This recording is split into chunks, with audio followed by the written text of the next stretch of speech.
আমরা সকলে অজু করি, কিন্তু জানি না অজুর ফরজ কয়টা। অজুর ফরজ হলো 4টা।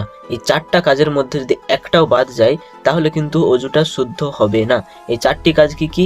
1 নম্বর হলো পরিপূর্ণ মুখমণ্ডলকে ভালোভাবে একবার ধৌত করা। মুখমণ্ডল মানে এই চুলের ডগা থেকে এই দাড়ির ডগা পর্যন্ত এবং এই কানের নতি থেকে এই কানের নতি পর্যন্ত এই সম্পূর্ণ ভাগটা হচ্ছে মুখমণ্ডল।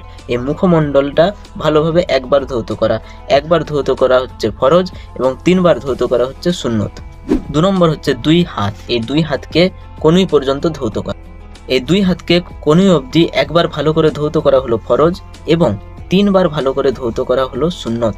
3 নম্বর হলো মাথার 4 ভাগের 1 ভাগ মাসাহ করা, অর্থাৎ ওজুর সময় আমরা যে চুলের মধ্যে হাত বুলিয়ে দিই ওইটাকে মাসাহ বলা হয়।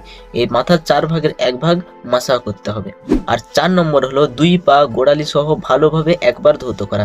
একবার ধৌত করা হলো ফরজ, 3বার ধৌত করা হলো সুন্নত।